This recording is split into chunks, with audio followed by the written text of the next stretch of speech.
My parents gave my brother $55,000 for a house and told me, "You'll figure it out," like I had been born with a map in my hand and no heart in my chest. They did it at Sunday dinner, in front of everyone.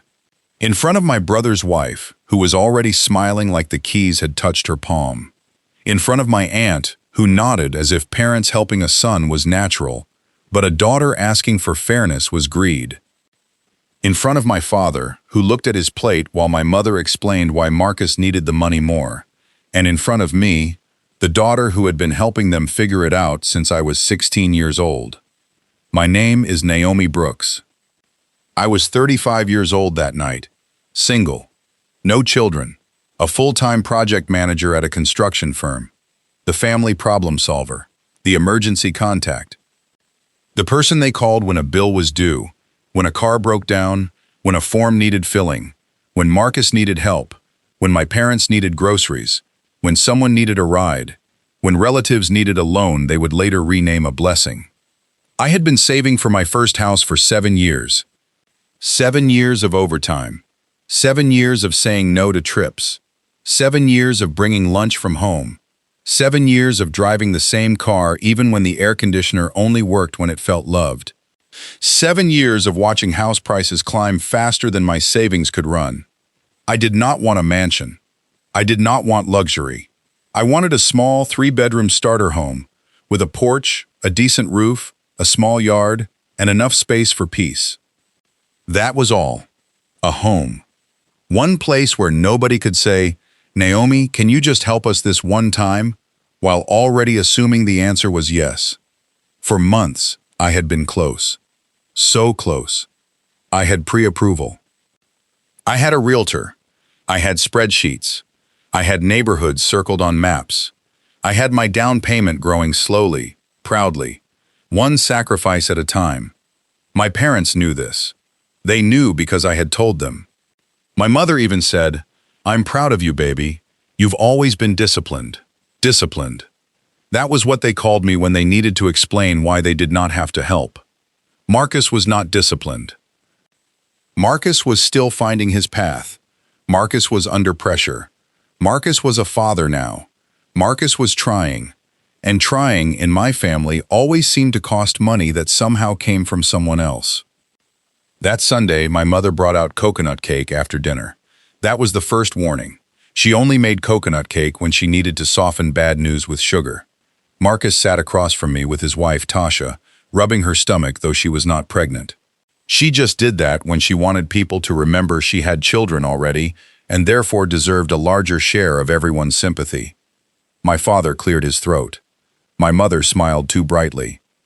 "Naomi," she said, "we wanted to tell you before you heard it from someone else." My fork paused. Heard what? Marcus leaned back, trying not to grin. Tasha failed completely. She was smiling into her glass. My mother took my father's hand. "We are helping Marcus and Tasha with their house deposit." I looked at her. "How much?" My father finally looked up. 55,000. The number entered the room and sat on my chest. $55,000. More than I had managed to save in years. More than enough to push me over the line on the house I had been trying to buy. More than enough to change everything. I looked at my parents, waiting for the rest. Waiting for them to say they had divided something equally. Waiting for them to say they had also set aside help for me. Waiting for them to remember I existed in the same economy. My mother must have seen the question on my face because she sighed before I spoke. "Naomi, please don't look hurt." I laughed once. It came out small. "I haven't said anything." "You don't have to. Your face says plenty." Marcus rolled his eyes. "Here we go." I turned to him. "No, Marcus, not here we go. Here we are." My father's voice hardened slightly. "Naomi." I looked back at him. "What about me?" The room went quiet. Not because they had no answer. Because they knew the answer was ugly. My mother touched her necklace. "Baby, you are different." "Different how?" "You have a good job. You don't have children. You're careful with money. Marcus has a family depending on him." I stared at her. I have been saving for a house for 7 years. And you'll get one, she said quickly. You always figure things out. There it was. The sentence that ended my childhood, my rest, my softness, my need. You'll figure it out. I looked at my father. And you agree? He shifted in his chair. Your mother and I discussed it. That is not what I asked. He looked uncomfortable. Yes, I agree. Something inside me went still. That kind of stillness does not mean peace. It means the heart has moved past begging and started taking notes. Marcus leaned forward. Naomi, don't make this a competition. You received $55,000. I received a motivational slogan. I think the competition was already judged. Tasha's smile faded. That is unfair. We have 2 kids. And I have a life. She blinked like that had never occurred to her. My mother looked wounded. Of course you have a life. But Marcus needs stability. So do I. You rent a nice apartment. Because I pay for it. You don't need much space. Who decided that? Nobody answered. I looked at Marcus. He shrugged. Look, Naomi, be real. You're single. You work all the time. A house would just sit there. A house would just sit there. As if a woman's home needed a husband's shoes by the door or children's toys on the floor before it became meaningful. I placed my fork down. Very gently. Do you know what my down payment fund looks like? My mother said. Naomi, money talk at the table. No, you brought $55,000 to the table. Let's talk money. My aunt coughed. Marcus looked irritated. I continued. I have $42,000 saved. That took 7 years. 7 years. I am $13,000 short of what I need for the house I'm trying to buy. And you gave Marcus more than enough to close that gap 4 times over. My mother's face changed for a second. Guilt. Then defense covered it. You never asked. I stared at her. That one almost made me laugh. I never asked because every time I needed something growing up, you told me I was strong enough to manage. My father looked down. Good. Let him look down. I turned to Marcus. Do you know how many times I paid your rent? He scowled. Don't start. 4 times. Those were emergencies. And when my car broke down, I took the bus for 3 months. My mother whispered, Naomi. No, Mom. Do you know how many times I paid your utility bill because Dad said business was slow? My father's jaw tightened. Enough. No, it has not been enough for years. I stood from the table. The chair scraped loudly. Everyone flinched. Good. I am happy Marcus will get his house, I said. Truly, I hope his children are safe there, but do not sit here and pretend this is about need. This is about a family system where Marcus receives rescue and I receive praise for surviving without it. My mother began crying.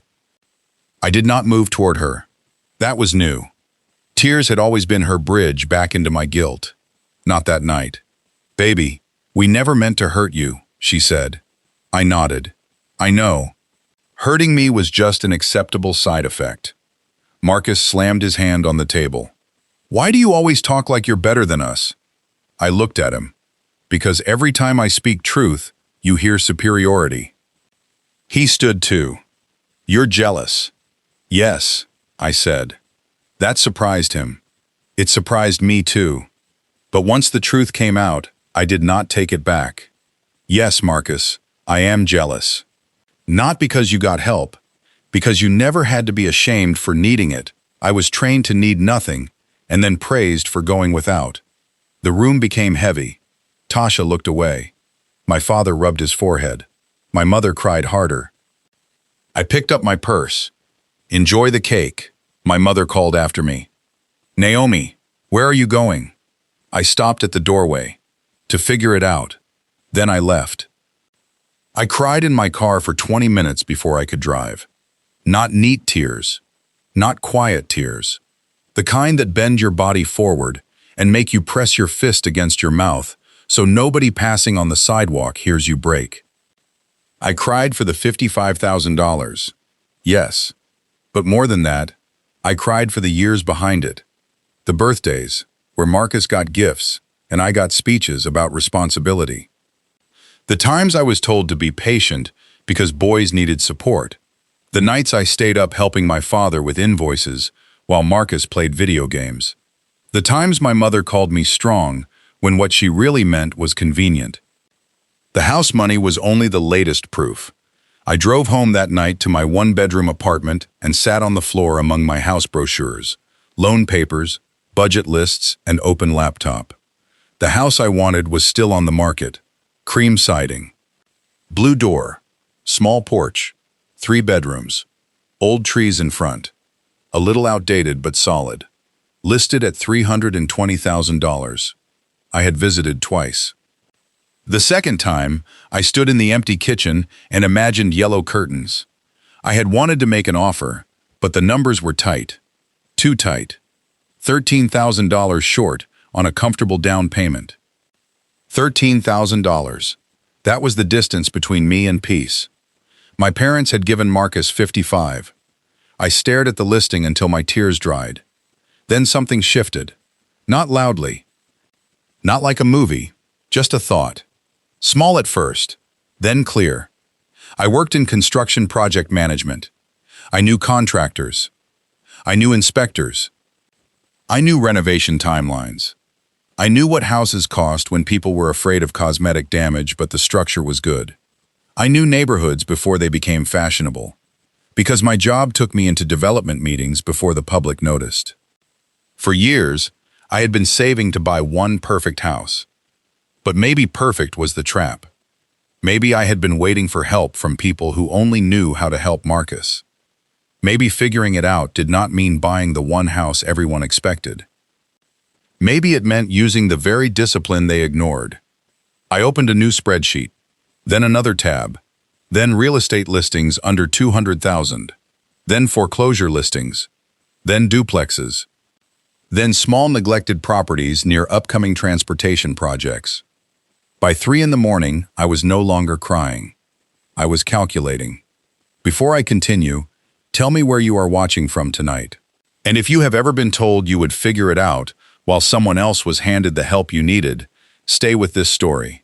Because sometimes being left out of the blessing makes you build something no one can take credit for.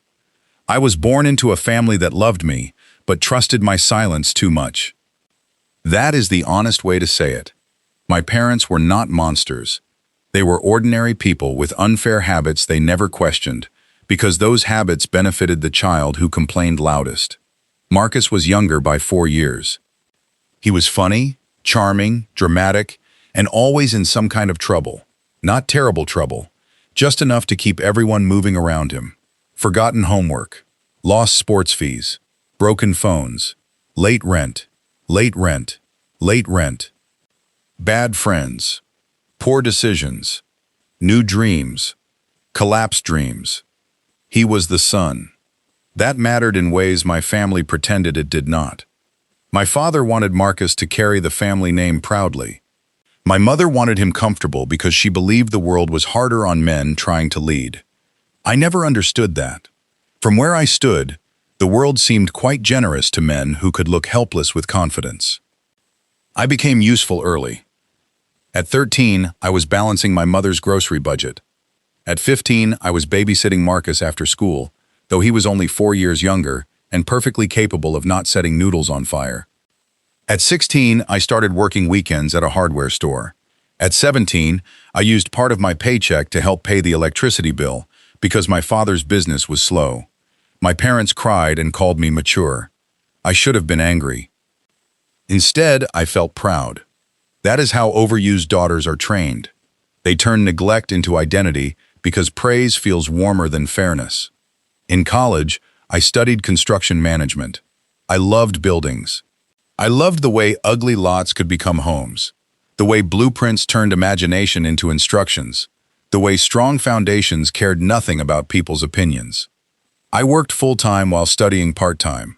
Marcus went to college too, but my parents paid more for him because boys need a strong start. I paid for my own books, took loans, worked nights, told myself it made me tougher. Maybe it did, but it also made me tired. By 30, I had a solid career. Not glamorous, but strong. I managed renovation projects for mid-sized developments, coordinated crews, read budgets, negotiated timelines, and learned which contractors told the truth by how they answered uncomfortable questions. I was good at my work. Good enough to be given hard projects. Good enough that when something went wrong, people called me. That pattern followed me everywhere. Work, family, friendships. Naomi will fix it. Naomi will understand. Naomi will figure it out. The problem with being dependable is that people eventually stop asking whether you are tired. The year before my parents gave Marcus the money, I had already helped everyone more than they admitted. My father's truck repair. My mother's dental bill. Marcus's emergency daycare payment. Tasha's credit card mistake. My cousin's wedding contribution. Groceries during my father's slow season. Little transfers. Medium transfers. Silent transfers. Money leaving my future in amounts small enough for people to forget, but large enough to delay my dream. $13,000 short. I kept thinking of that number. After the dinner, I did not speak to my parents for 2 weeks. They called. I let it ring. They texted. I answered only once. My mother wrote, "Naomi, we love you. Please don't let money divide the family." I replied, "Money did not divide us. Your choices revealed the division." She did not answer. Marcus sent, "Hope you're done throwing your tantrum." I blocked him for 30 days. That felt better than therapy, and cheaper too. Then I called someone from work. His name was Daniel Rivera, a senior site supervisor who had been investing in small rental properties for years. He was 58, blunt, and allergic to nonsense. When I told him I wanted to buy property, but maybe not the pretty kind, he said, "Finally." Finally? You've been walking around job sites for years, with investor eyes and renter fear. I frowned. That sounds insulting. It's accurate. Come by Saturday. Bring your numbers. I did. Daniel spent 3 hours tearing apart my assumptions. You don't need your dream house first, he said. I want a home. Then build wealth that buys you one without begging parents. I'm not begging. Good. Then stop waiting like someone might still choose you. That sentence hurt. But Daniel was not cruel. He was honest. He showed me 3 strategies. Small duplex. Ugly single-family rental. Live-in renovation. Partnership with private financing. I did not want to become a real estate tycoon. I wanted stability. But stability, I learned, could be built sideways. Daniel introduced me to a credit union loan officer who understood renovation loans. I spoke to a realtor who specialized in distressed properties. I spent weekends visiting houses nobody loved. And there were many. One had peeling paint, old carpet, and a yard full of weeds. But the roof was new, and the neighborhood was improving. One was a small duplex near a hospital expansion site. Ugly outside, solid inside, with one tenant already paying below-market rent. One was a foreclosed cottage with water damage in the kitchen, but a strong foundation and a huge lot. One was a little brick house near a new transit line, owned by a retired couple who wanted a quick sale and did not want investors making empty promises. I studied them, ran numbers, called contractors, built budgets, asked questions, lost sleep, drank too much coffee, and slowly a plan formed. Not one house. 4. Not all at once like magic. No, that is not how real life works. But one after another, with strategy, timing, and the kind of discipline my parents had praised but never invested in. The first property was the duplex. It cost $185,000. Ugly beige siding. Old cabinets. 2 small units. A narrow driveway. Nothing Instagram would admire. But it was 5 minutes from a hospital expansion my firm had bid on, and I knew the area would change within 3 years. I used part of my savings for the down payment, negotiated seller credits, and moved into one unit while keeping the tenant in the other.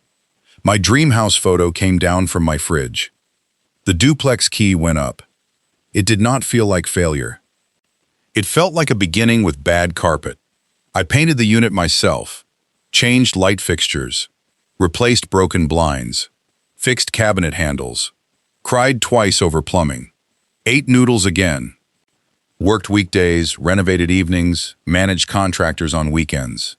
The tenant, Mrs. Alvarez, was a retired school cafeteria worker. She watched me drag materials through the hallway and said, "Baby, you are too pretty to be this tired." I laughed. "I'm building." She nodded. Then tired is allowed. 6 months later, the hospital expansion was announced publicly. Property values began moving. Rent demand increased. I refinanced carefully, pulled a small amount of equity, and bought the second property, the cottage, the one with water damage. Everyone else saw mold risk and headache. I saw a large lot near an upcoming road improvement project. It took 4 months to make it livable. I hired professionals where needed and did cosmetic work myself. I turned it into a rental for traveling nurses. The first month it rented, I sat on the porch after the tenant moved in and cried. Again. I cry in many real estate stories. People pretend victory is all confidence. Sometimes victory is sitting beside a paint bucket crying because the numbers finally work. During this time, my parents began hearing rumors. Not from me, from relatives. Aunt Carol saw me at the hardware store buying flooring. My cousin spotted me at the duplex. Marcus apparently drove past once and told my mother I was living in a dump to prove a point. He was partly right. It was a dump. I was proving a point. But not to him. To myself. My mother called after 8 months of silence. I answered because I was tired of avoiding the ache. "Naomi," she said softly. "Mom, I heard you bought a house. A duplex." "A what?" "A duplex. I live in 1 unit." Silence. Then, "Is it safe?" That question almost made me soften. "Yes. Why didn't you tell us?" I looked around my half-painted kitchen, at the ladder, at the open toolbox, at the cheap curtains, at the piece.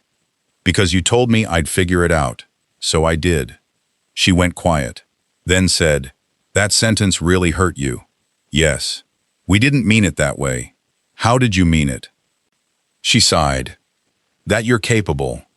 "I know I'm capable. I wanted to be considered." That sentence finally made her quiet in the right way. "I'm sorry," she whispered. I did not answer quickly. Because sorry can be a seed or a blanket thrown over dirt. Time tells. "I hear you," I said. She cried. I did not rush to fix it. Progress. By the end of the second year, I owned 3 properties. The duplex, the cottage, and the little brick house near the transit line. That one almost broke me. Not financially, emotionally. The seller was difficult. The inspection revealed old electrical issues. The appraisal came in low. My lender wanted more documentation. A contractor quit mid-job. Marcus chose that exact week to message from a new number. "Still mad about mom and dad helping me? You need to move on." I stared at the message while sitting on the floor of the brick house, surrounded by paint cans and dust. Then I sent back a photo, not of myself, of the 3 key tags hanging from my bag. Duplex, cottage, brick. His reply came 10 minutes later. "What is that supposed to mean?" I blocked the new number. Childish? Maybe? Satisfying? Absolutely. The 4th house came unexpectedly. It was the original dream house. The cream siding, blue door, small porch. The one I had almost bought before everything happened. The sale had fallen through twice. First buyer financing failed. Second buyer backed out after inspection because the deck needed repair and the HVAC was old. The price dropped. By then, I had more equity, rental income, stronger reserves, and 2 years of landlord experience. My realtor called. "Naomi, don't scream." "What?" "The blue door house is back." I sat down. "Don't play with me." "I'm not. And this time, you can actually afford it comfortably." I visited that afternoon. The house looked tired, still beautiful to me. The yard was overgrown. The porch needed staining. The kitchen still wanted yellow curtains. I stood in the living room and remembered the woman I had been 2 years earlier, $13,000 short and waiting for fairness. I loved her, but I was no longer her. I made an offer, lower than asking, with inspection terms. Seller accepted. When I closed, I owned 4 properties. The duplex I lived in first, the cottage rental, the brick house rental, and the blue door dream house. I did not announce it online. I did not call my parents. I did not send Marcus anything. I drove to the blue door house alone, opened the front door, stepped inside, and whispered, "We figured it out." Then I slept on an air mattress in the living room because I had spent too much on closing costs to buy a bed immediately. Life likes balance. My parents found out at Marcus's housewarming party. Of course they did. Marcus and Tasha had bought a suburban home using the $55,000. It was nice. 4 bedrooms, good school district, freshly painted, large backyard. I went because my mother begged and because I love my nieces. Also, because I had healed enough to know his gain was not my loss anymore. The party was full of relatives congratulating him like he had built the house brick by brick with fatherly virtue. Tasha gave tours. Marcus talked loudly about mortgage rates. My father stood near the grill looking proud. My mother kept glancing at me, perhaps worried I would fall apart. I did not. I brought a housewarming gift.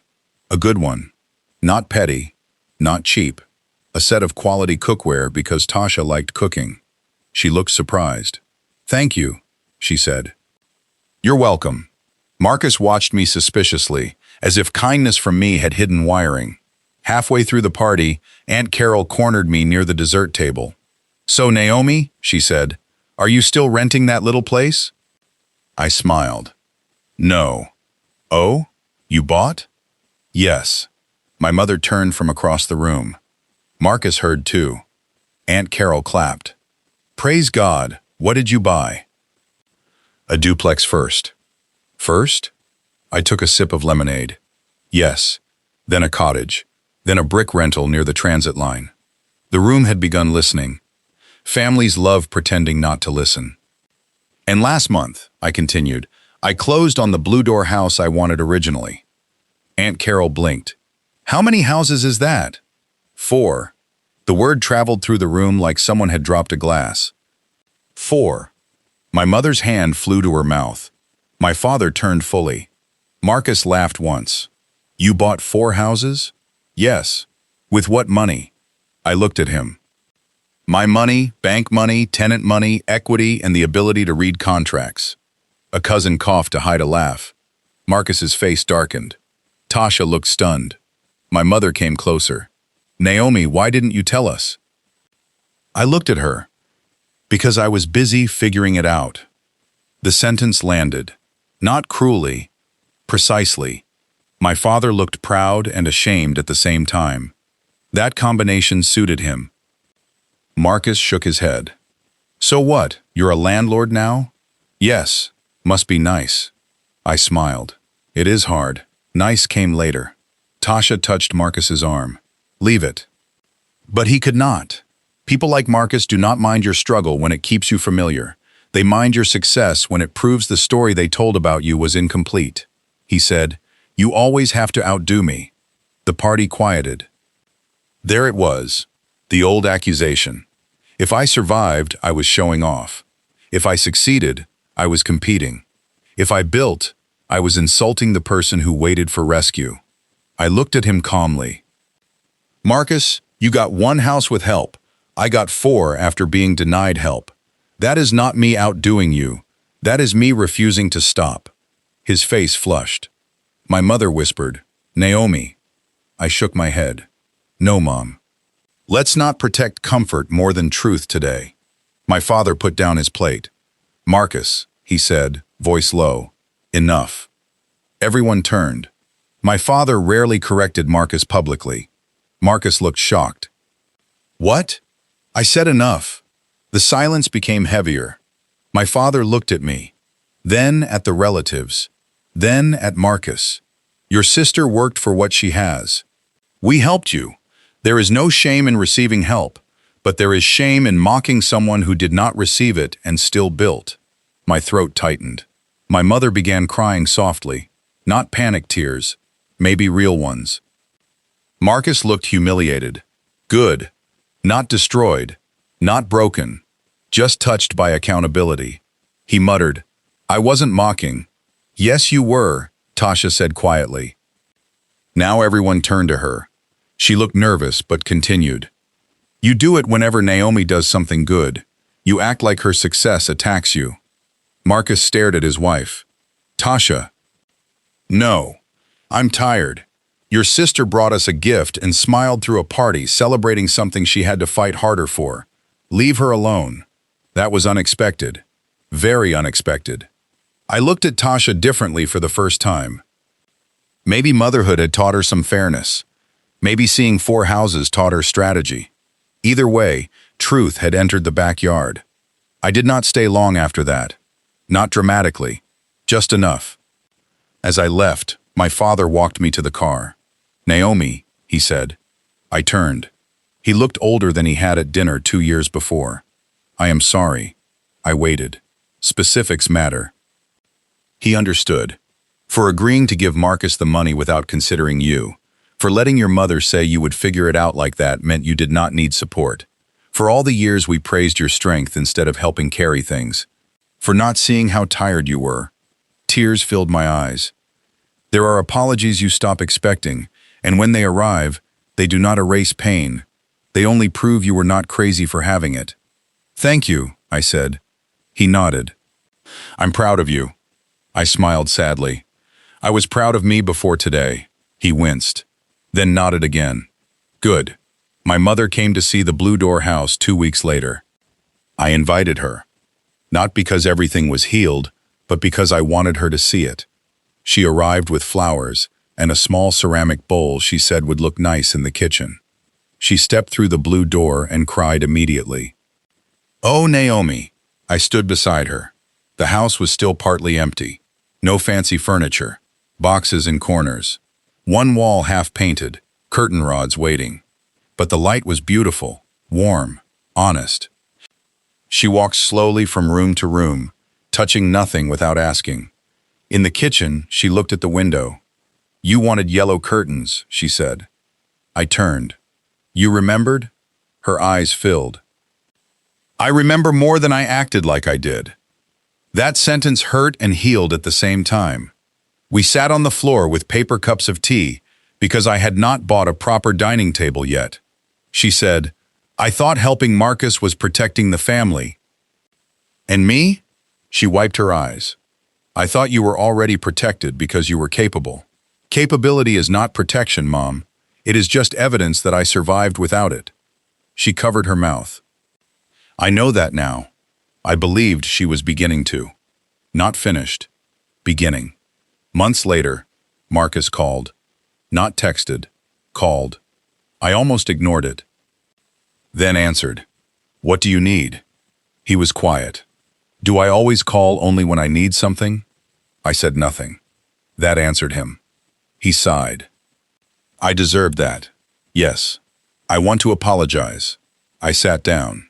"For what specifically?" He gave a tired laugh. "You always ask that. Because it works." He was quiet again.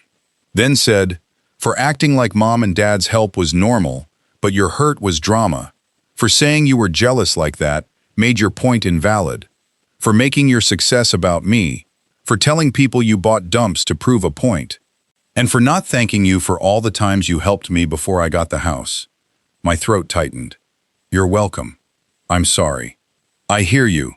He hesitated. "Can I ask something?" "There it is."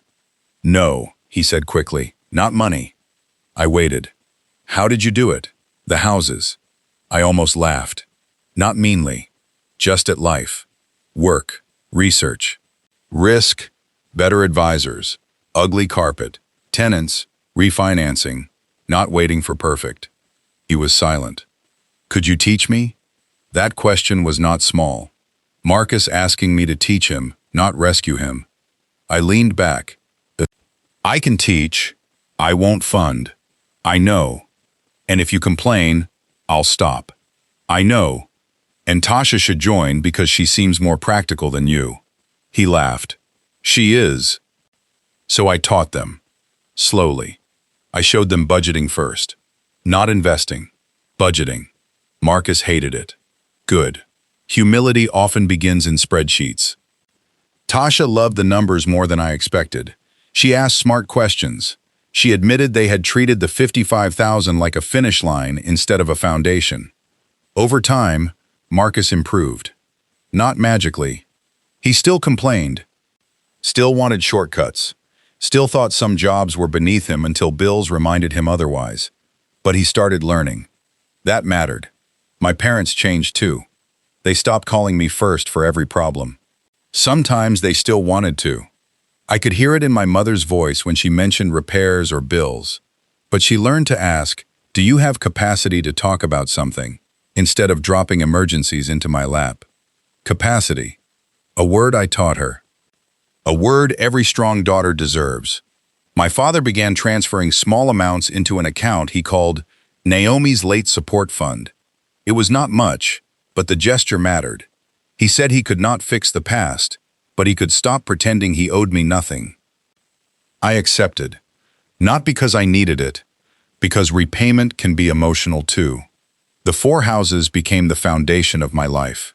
The duplex eventually became fully rented after I moved into the Blue Door house. Mrs. Alvarez stayed, with only a small rent increase, because loyalty matters too. The cottage became a steady rental for traveling nurses, and one of them later became a close friend. The brick house appreciated faster than expected after the transit line opened.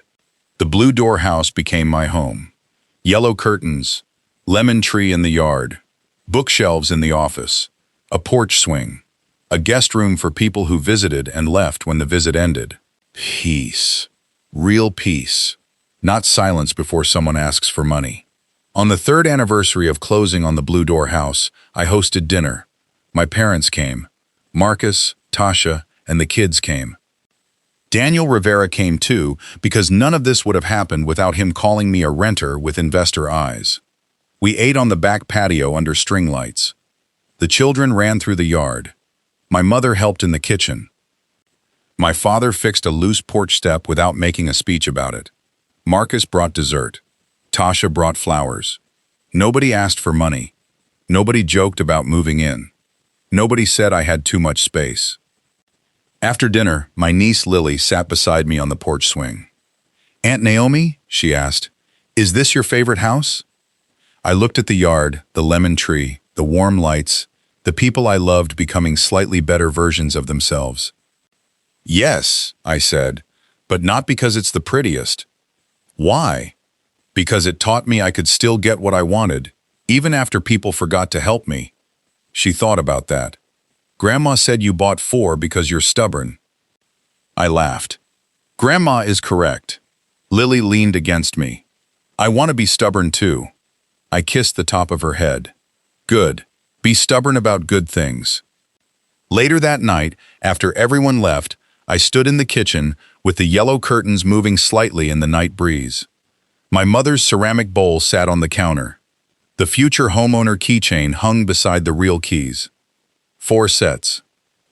4 doors. 4 proofs. Not that I was better than Marcus.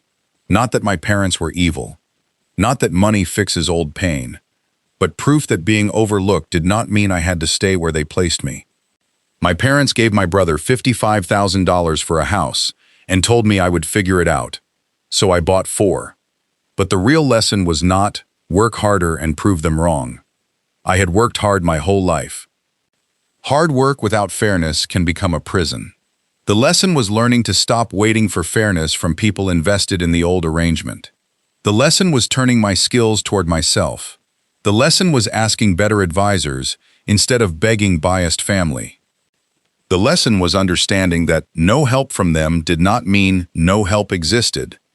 The lesson was realizing that sometimes the sentence meant to dismiss you can become the sentence that frees you. You'll figure it out. At first, it sounded like abandonment. Then it became a challenge. Then a prophecy. And finally, a boundary. I did figure it out. But after I did, I no longer allowed the people who left me alone with the problem to take credit for the solution. If you are listening, and you are the one everyone assumes will manage, the one who gets less because you complain less, the one whose strength has become the family excuse, hear me clearly. You are allowed to need help. You are allowed to be disappointed when you do not get it. You are allowed to stop funding people who never fund you back. You are allowed to build differently. You are allowed to buy the ugly duplex before the dream house. You are allowed to stop waiting for parents to become fair before you become free. And when they finally notice what you built, you are allowed to smile without handing them the keys. Because some blessings do not come through being chosen. Some come through being overlooked so completely that you finally choose yourself. My brother got $55,000. I got a sentence. He bought one house. I bought 4. And every morning, when I open my yellow curtains and see sunlight fall across the floor of the home I once thought I had lost, I whisper the same words back to the life that tested me. I figured it out.